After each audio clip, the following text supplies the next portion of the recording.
Oh, oh dear, that's not good, Jess. They're my only pair. Still, duty calls.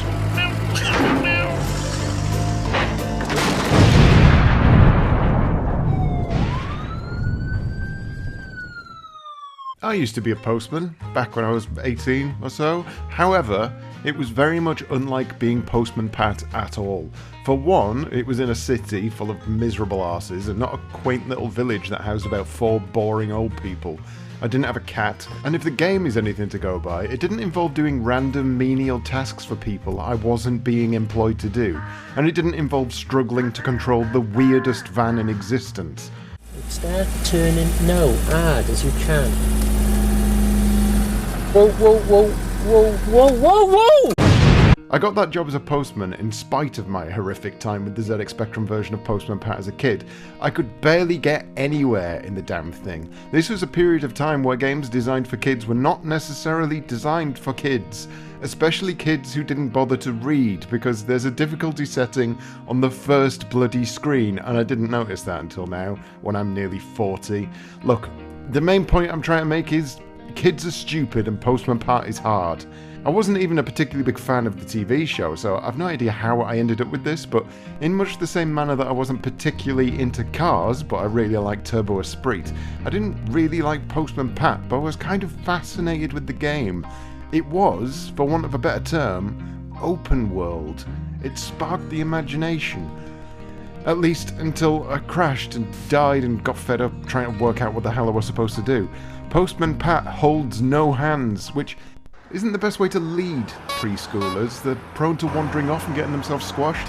Here we have a game where you have to drive a cumbersome van through an entire village, delivering parcels to places that you're never specifically told the directions of, all within a time limit and with a handful of lives you'd likely have lost before you've even made it around the second bend. Let's take a look at those controls first, because this is the thing that always caught me out as a kid.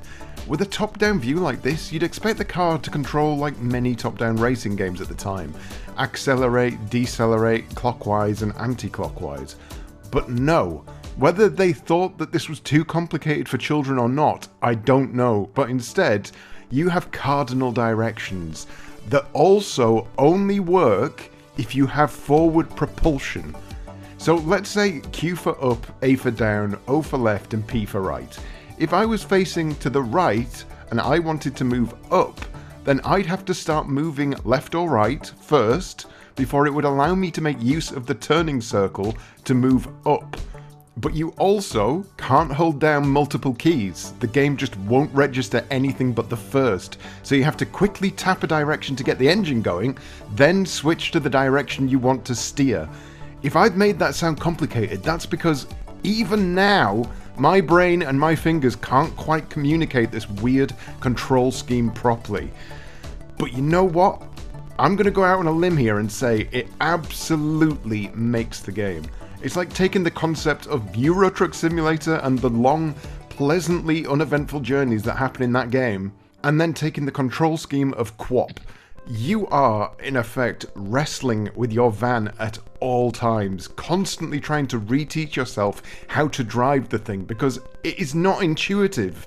There's a reason no other game did driving like this, but it also means that Postman Pat elevates itself above what it would have otherwise been. The game frustrated the hell out of me as a kid because I just couldn't get anywhere, but playing it now, it's frustrating, but it's frustrating in a hilarious way. Just turning the van around is an ordeal. There are 2 difficulties on offer, but I would say that easy difficulty almost completely removes the point of playing. You can't really crash, the oil slicks on the road don't do anything, it's boring, there's no consequence. Keep it on the standard difficulty and you've got yourself an endurance challenge. Driving over an oil slick, for instance, means you may shift left or right, and sometimes you won't shift at all. But if you're already right next to a wall, there's a chance you could crash. But even just trying to center yourself in the road could lead you to crash. It's literally the most dangerous postman simulator you could ever hope to play. There are issues, of course, that don't quite manage to balance themselves out. While the controls are stupid but accidentally enjoyable, the lack of any direction is a problem. But this is where a website like Spectrum Computing comes in handy. Here you'll find a map that pinpoints all the key places of interest, and there really aren't too many of them. What you will need to remember, however, that even with a map, you need to make a note of what each of the characters tells you to do, because I got so stressed about realigning my car that I completely forgot where it was I was headed to, and I just started again. Otherwise, I would have spent the next 30 minutes driving around everywhere to try and find the right place to stop. Equally, the game automatically ejects you from the van when you're at the right place, but that only triggers at the weirdest times. Here's an example.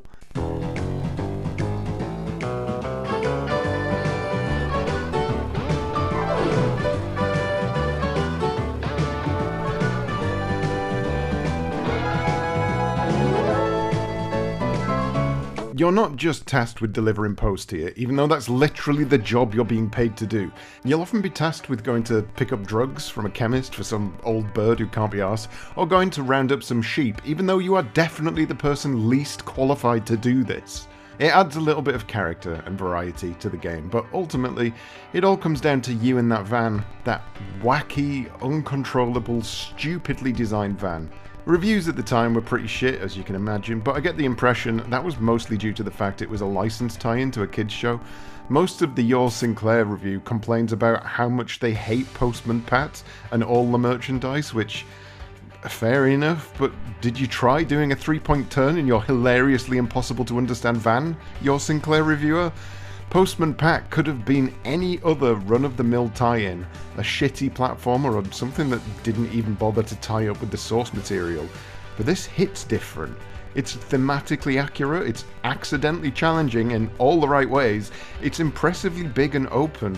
There's options there for the younger kids to play without constant death nipping at the heels, although only if they find that option, of course. And it's a game that, you know what, I'm going to say it, it's a game that every ZX Spectrum owner should have in their collection, because Postman Pat manages to simulate the boredom of being an actual postman, and then mixes in the terrifying thought that you could crash your van and die at a moment's notice because your steering wheel has been attached to your vehicle incorrectly. It's basically the ghosts and goblins of postman simulators. How could you not love that?